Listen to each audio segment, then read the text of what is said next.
nagsisitasan ng mga bilihin. At para bang nasa golden era na tayo. Pero the question is, kakayanin kaya natin mag-survive sa loob ng isang araw kung gamit lamang natin ang 100 pesos?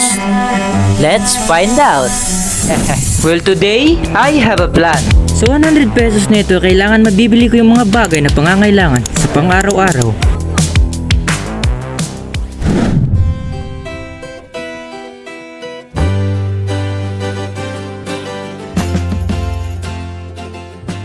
So ngayon nandito tayo sa main public market ng Zamboanga City, no? At sisimulan natin ang 100 pesos challenge. So here's the plan. Meron ako dito 100 pesos to. So titignan natin kung saan naabot. Titignan natin kung mabibili natin yung mga bagay na pangangailangan natin sa pang-araw-araw, no? So let's go. So unahin natin yung mga pagkain, no? Unahin natin yung mga tulad ng bigas at explore natin ang different section ng lugar na to. So let's go. Alright guys, no, so ngayon nandito kami sa my food section, no, at bibilhin natin yung una natin sa mission at yun ay ang bigas. So let's go. Tatanong-tanong tayo dito. Kaya magkano yung kalahating kilo na bigas? 28? Pabili ng half. Kalahating kilo po. So yun guys, yung kalating bigas, quick mathematics, 100 minus 28, no? Meron pa tayong 72 pesos. So next is, Yes, so meron na kaming bigas, kalahating bigas. Ngayon siyempre, ang pag may poproblemahin, bigas, yes. kailangan natin ulam. Ngayon ang poproblemahin na naman namin na yung ulam, no? Since dalawa lang kami guys, kalating kilo lang muna yung binili namin. So naghanap kami ng ulam na kung saan pasok sa budget dahil always remember that the goal is kung paano makatipid. Pila sinin kuan, sardinas, ya, kuan lang, maluay lang.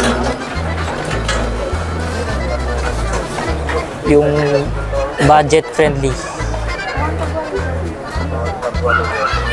28? Unong sardinas yan? Mega.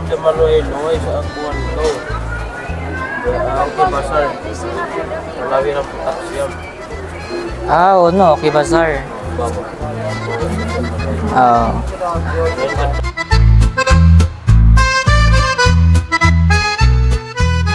Alright ngayon guys, so ngayon nandito na kami sa Okay Bazaar, no? So sabi doon kanina sa mga no, sabi ng mga tao doon, makakamura daw kami pag dito kami bibili. So ayun ngayon, dito na kami. So let's go, no?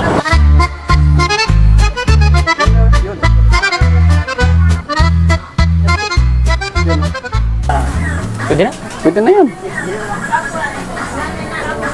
So nakabili kami ng sardinas sa halagang 15 pesos. At this is the time na hanap na naman kami ng iba pang pwedeng mabibili. Alright guys, no? So ngayon nakabili na kami ng ulam, no? Ngayon naman yung bibili namin ay ang personal care tulad ng toothbrush, shampoo, Colgate at iba pa, no? So nag-explore kami sa iba't ibang section na kung saan makahanap kami ng mas mura. Ito, yan. 6. Oh, dalawa. At pagkatapos ay kumuha na din si Prince ng sabon sa halagang 18 pesos. And after that, ito na lahat ang aming nabili. Ayun guys, no, sa lahat na nabili namin ito, kapag budget sa halagang 100 pesos, ito lamang yung nabili namin, no? Let's go. Okay na siguro. Okay na to, no? Okay na yan. Para sa pang-araw-araw. Sa halagang 100 pesos, may Colgate ka na, may shampoo ka na, May sabon Ulam. pa, ulam. At may bigas pa, pero di lang namin may bigas nadala. pa. Yun. Talagang makaka-budget tayo.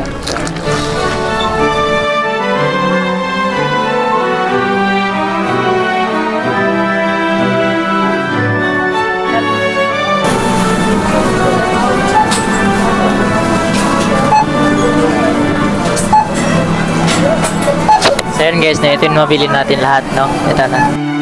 At this moment, sobrang saya ko na nagawa namin yung challenge na ito. Na-realize ko na ganun kalayo ang mararating ng pera mo kung marunong ka mag-budget. Spend your money wisely, boy. Ang challenge na ito ay nagpakita sa atin with a little thought, effort, at budgeting plan ay makakaya mo pala sa pamamagitan lamang ng 100 pesos.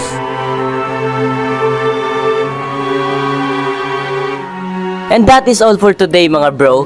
If you like this video, please like and follow my page mga bro. Lapit na tayo mag-million followers. Lapit na yan. At shoutout kay Hazel Gonzalez at kay Dave Aguilar. Yun lang at maraming salamat.